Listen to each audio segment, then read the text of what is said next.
तो भाई फिलहाल ये किन्नू तो हम देखने लग रहे हैं कि सोने के बिस्कुट तक कम कोनी, क्योंकि आदित्य देवीलाल जो कि एग्रीकल्चर मार्केटिंग बोर्ड के चेयरमैन हैं, जिनका बड़ा दावा है कि भाई हरियाणा का किन्नू गोवा में सोने का भाव भी क्या करेगा। हाँ जी नेताजी दर्शकों ठाडू ठाडू राम राम राम राम राम राम जी राम राम भाई। संसार क्रांति देखने वाले सारे दर्शकों ने देसी पत्रकार धर्मों की राम राम। और भाई फिलहाल जो है एक बहुत ज़बरदस्त मुहिम एग्रीकल्चर यानी कि किसान को लेकर अगर मैं बात करूं तो भाई सारे किसान के बारे में यही बात कही जावे है अगर भाई किसान हो लिया परेशान। लेकिन मार्केटिंग बोर्ड के चेयरमैन आदित्य देवीलाल का दावा है अगर भाई हरियाणा का जो यू किन्नू है, तो हम देखो एक बार कैमरामैन वरुण रेड्डी उतरी कहूँगा मैं एक बार दिखा दे भाई जूम करके, यू चाहे तो सोने का बिस्कुट का लिया उसने या फिर सोने के दाम पे गोवा में भी क्या करेगा। एक ऐसी स्ट्रेटजी लेकर आए हैं आदित्य देवीलाल। हाँ जी आदित्य भाई यो एक और तोड़ लें, एक और पकड़ा दें आप ये लो कोई नहीं वो नहीं किसी का तो दोनों हाथ हम लाडू आया करें, आदित्य भाई का दोनों हाथ में किन्नू है और ये किन्नू सोने के बनने वाले हैं। बताओ कितना दम है इस बात में। मैं बताता हूँ हरियाणा के दो फल हैं जो बहुत ज़्यादा मात्रा में किसान भाई लगाते हैं। दो फल हैं। एक किन्नू है जो लगभग 5 से 6 जिलों में किसानों को हॉर्टिकल्चर डिपार्टमेंट द्वारा बागवानी विभाग द्वारा पौधे और उन पे सब्सिडियां दी जाती हैं। दूसरा हमारा जो फल है वो अमरूद है, सफ़ेदा वैरायटी जो हिसार की बड़ी पॉपुलर वैरायटी है, जिसका उचाना हिसार इधर नर्सरी है सरकारी तौर पे एक्सीलेंस सेंटर्स हैं। और हमारा हिसार का सफ़ेदा तो अब उत्तर प्रदेश और राजस्थान के और मध्य प्रदेश तक भी जाने लग गया है, बहुत अच्छी वैरायटी है। इसके साथ साथ हमारी जो सब्जियां हैं वो लगभग 6 ऐसी सब्जियां हैं जो हरियाणा में भारी मात्रा में लोग लगाने का काम करते हैं। मेरे ख्याल तो मन ऐसा लगा राजनीति तो घाट कर रहे हो और फला के ऊपर फसला के ऊपर रिसर्च गणी कर रहे हो। एक फल हो रहा है रामफल कृषि दर्शन प्रोग्राम आ करता बोले रामफल भाई की सारे ने राम राम, तो उस तक घाट कौन रह रहे आप। चलो राम का नाम तो सबसे बड़ा है और फल एक ऐसी चीज़ है जिसको देख के हर आदमी मुस्कुराता है। बिल्कुल जी। तो मेरा कहने का मतलब है कि किसानों को ज़मीन थोड़ी होगी अब घट गई, क्योंकि पहले बड़े साझे परिवार थे, ज़मीनें ज़्यादा थी। थोड़ी ज़मीन होने के बाद होती है तो एक जो काश्तकार किसान है वो सोचता है कि मैं ऐसी फसल करूं जिससे आमदन बढ़ जाए, उसके परिवार का पालन पोषण हो। तो उसके लिए सरकार ने भी बहुत एफर्ट किए, बागवानी विभाग ने भी किसानों को अपने फ्रूट्स के पौधे देना, उन पे सब्सिडियां देना। लेकिन जब सारी चीज़ तैयार हो जाती है, फसल तैयार हो जाए, उसके बाद उसका कोई उसका वाली वारिस नहीं है। कई बार कोड़ियाँ का भाव या फिर सड़कों पे वाली वारिस नहीं है, क्योंकि उसके खुला छोड़ दिया जाता है, अब तू जाने तेरा काम जाने। अब ये कई दफ़ा ऐसा हो जाता है कि किन्नू आता ही नहीं लेने, ये तोड़ के हमें पशुओं को डालने पड़ जाते हैं, रिश्तेदारों में बांटने पड़ते हैं, भाई ये टूट जाए, ये ख़राब हो ना हो। तो मैंने मार्केटिंग बोर्ड चेयरमैन बनने के बाद सबसे पहले यही सोचा कि मैं अभी एक फसल उठाता हूँ, एक चीज़ किन्नू के बारे पे। तो मैंने किन्नू से जो है यहाँ 4 जिलों में होता है, लगभग मेरे ज़िले में 30,000 एकड़ में किन्नू है, 12,500 हेक्टेयर में। तो मैंने गोवा के साथ एक म्यूचुअल अंडरस्टैंडिंग की कि भाई हम इंटर स्टेट किसान जो है वो ट्रेड करें, और इसके लिए हमारा एक पैक हाउस है अबूब शहर में। सबसे पहले तो मैं अबूब शहर को किन्नू मंडी हमने घोषित किया, माननीय मुख्यमंत्री जी मनोहर लाल जी ने उसको किन्नू मंडी घोषित कर दिया। किन्नू मंडी घोषित होने के बाद हमारा किन्नू पैक हाउस हमने शुरू कर दिया है। वहाँ किसान अपना किन्नू लेके जाता है, उसमें वहाँ वो पैकेजिंग कराता है, वैक्सीन कराता है, और वहाँ से अपनी ट्रांसपोर्ट लेता है। और कहीं पे भी वैक्सीन भी हो है। हाँ, आपको मैं अभी लेके चलूँगा, बात आपको लेके चलूँगा तो आप वाकई में हैरान होगे, इतनी बढ़िया किसान के लिए हमने एक सहूलियत दी है। और अगली दफ़ा हमारा उसमें प्लान है कि हम इसमें सब्जियां और जोड़ें, ताकि इस इलाके के किसानों को सब्जियों का जब वो पैदा करेंगे तो उसके लिए भी उनको अल्टरनेट मिले, और अल्टरनेट के साथ साथ उनको इस चीज़ का विश्वास हो कि जो चीज़ तुम पैदा कर रहे हो ये चीज़ सरकार लेगी और तुम्हारी मार्केट में बिकेगी। तो आदित्य देवीलाल जी आपकी ड्यूटी कितने न कितने सरकार ने लाई तो शायद न्यू भी होगी। अगर भाई आपने रिसर्च करनी है वोटा की, आपने रिसर्च करनी है कि भाई किस तरह से ज़्यादा से ज़्यादा भारतीय जनता पार्टी प्रचंड बहुमत के साथ दोबारा सत्ता में आवे। लेकिन आप लागे किन्नू के ऊपर शोध करना, आप लागे अमरूद के ऊपर शोध करना, आप चले गए गोवा तक काजू लियान, मतलब मामला क्या है यूँ? देखो मतलब मैं धर्मो जी एक बात बताऊं, ये वोटों की राजनीति तो सब लोग करते हैं। आज तक मैं क्यों जिस परिवार से मैं हूँ, चौधरी देवलाल परिवार का मतलब हूँ, चौधरी देवलाल का पोता हूँ, तो ये सब लोग वोटों की राजनीति करते हैं। जब वोट पड़ गए उसके बाद कोई किसको नहीं पूछता, कोई किसी को याद नहीं रखता, सब अपना नोट छापने में और अपना 5 साल मौज काटने में रह जाते हैं। मेरे को चेयरमैन नहीं मिली तो मैं इसलिए इस रिसर्च को कर रहा हूँ कि मैं अपनी जितनी क्षमता है और जितना समय मिला है, इस समय के अंदर मैं वो चीज़ें ज़मीन पे उतार दूँ और ज़मीन पे उतार दूँ ताकि लोगों को फ़ायदा होना लग जाए। चलो अच्छा, अगर मैं बात करूं तो क्योंकि आपके जो दादाजी थे वो उप प्रधानमंत्री, बहुत बड़ा मामला है और एक तरह से प्रधानमंत्री के पद को ठुकरा के बहुत बड़े त्याग और बलिदान की मूर्ति भी रहे। उनके साथ अगर शब्द की मैं बात करूं तो दया है, दानवीर हैं, कई तरह के शब्द जोड़े जाऊं उनके गिले। तो उनका सबसे बड़ा गुण अगर मैं बात करूं विरासत के रूप में, वो आदित्य देवलाल को क्या मिला है विरासत में सबसे बड़ी चीज़?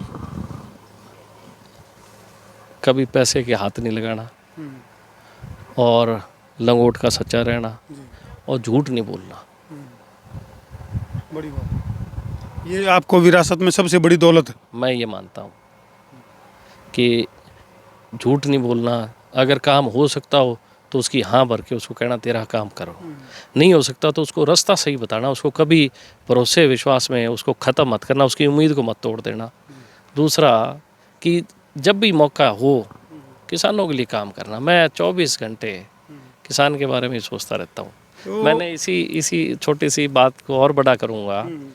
हरियाणा सरकार में मैं जिला परिषद का मैंने इलेक्शन लड़ा, तो हम किसान खेती करते हैं, जिसके खेत में पानी नहीं है वो नहर के पास ट्यूबवेल लगा लेता है और वो पाइप दबा के लेके जाता है अपने खेतों में। तो मैं जिला परिषद का चुनाव लड़ रहा था, तो एक गांव में मैं गया, मडदादू गांव था, मडदादू गांव का मेरा एक मित्र है गांधी, उसके खेत में से वो पाइप लेके आया था किसी खेत में से। तो मैंने कहा गांधी मेरी तू मदद कर। तो उस टाइम मेरे सामने मेरी भाभी चुनाव लड़ रही थी अभय सिंह के घर से। तो हमने गांव में गली गली में वोट मांग लिए सारे जगह जाके।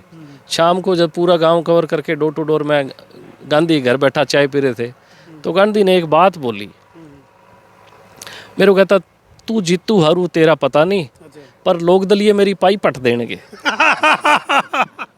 तो मेरे समझ नहीं आई बात। मैंने कहा यार तेरी कोई खेत में कोई मतलब घर, उसका घर जो है वो गांव की फिरनी से 2 किले पीछे है। तो मैंने कहा तेरी नलके वाली पाइप तो मैं जुड़ा दूंगा। बोले नलके वाली नहीं, मैंने ट्यूबवेल बोर किया है और मैं 6 किलोमीटर पाइप दबा के लेके आया हूँ और मेरे लगभग 22-23 लाख रुपए लग गए।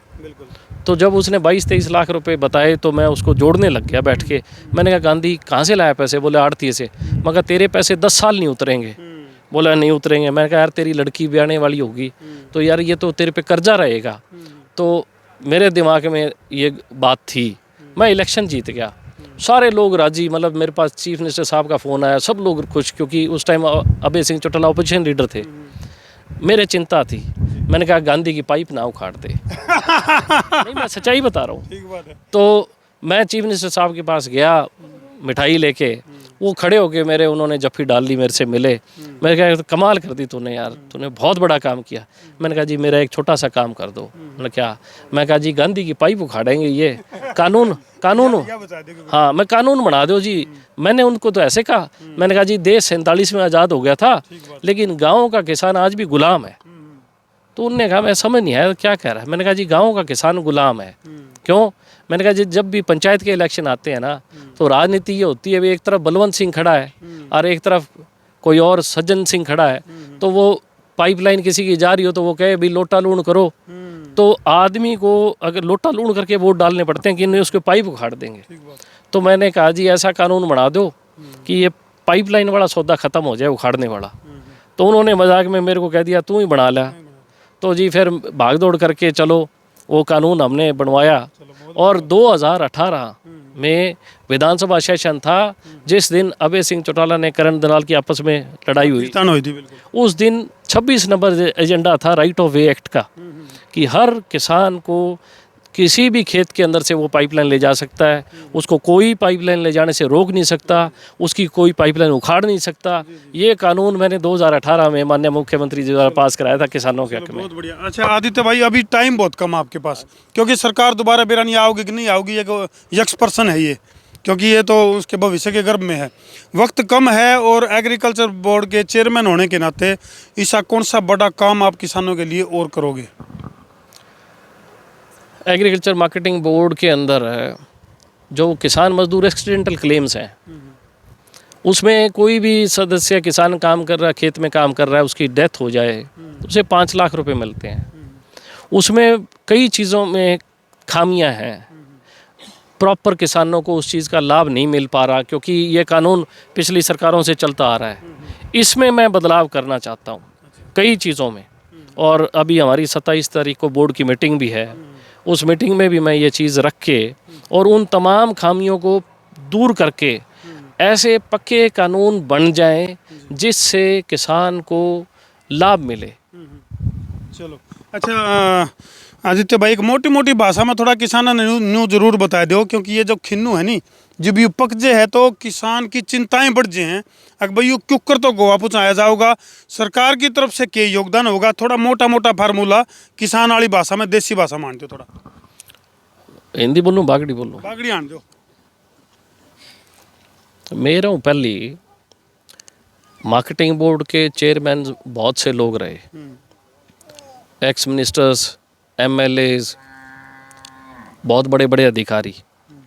मैं पहलो चेयरमैन हूँ, ना एमएलए, ना मंत्री, ना अधिकारी, लेकिन मैं मट्टी हूँ पैदा होयो और रोज़ किसाना का मां रहा हूँ, खेत जाऊँ, खेती करूँ। आज भी चो देवलाल को पुतों खेती करूँ।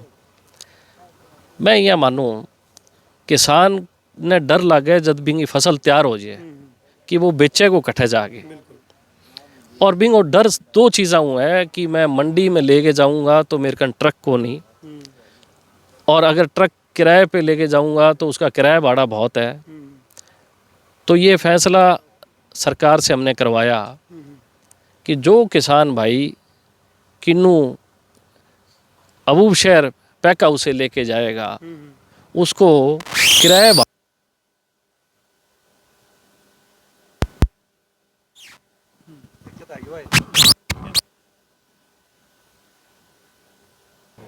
इसमें सरकार की तरफ से अभी हमने इनिशियली 2 करोड़ रुपए की सब्सिडी तय की है कि जो भी किसान भाई आए वो किसान अपना फैमिली आईडी, अपना ज़मीन का जो भी उनका कितना एकड़ में वो फल कर सब लगा रखा है बाग, और मेरी फसल मेरा ब्यौरा का रजिस्ट्रेशन नंबर।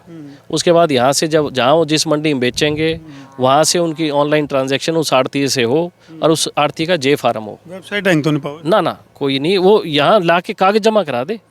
फिजिकली कोई दिक्कत नहीं ऑनलाइन करने की, फिजिकली दे उस पर भी है। चलो भाई, बड़े बड़े दावे हैं आदित्य देवलाल के, और किसान के हालात सुधारण का बहुत बड़ा प्रयास है। तो हमने यू प्रयास किसा लग गया, कमेंट सेक्शन में मर्यादित भाषा में जरूर लिख दियो भाई, और वीडियो ने कर दो जिला का शेयरिंग का तार दो फतूर, ताकि किसाना की सारे डाल की समस्या उसके दूर। मैं हूँ तारा देसी पत्रकार धर्मू। जय जवान, जय किसान, जय जवान, जय किसान, जय जवान, जय किसान। कर दो भाई शेयर।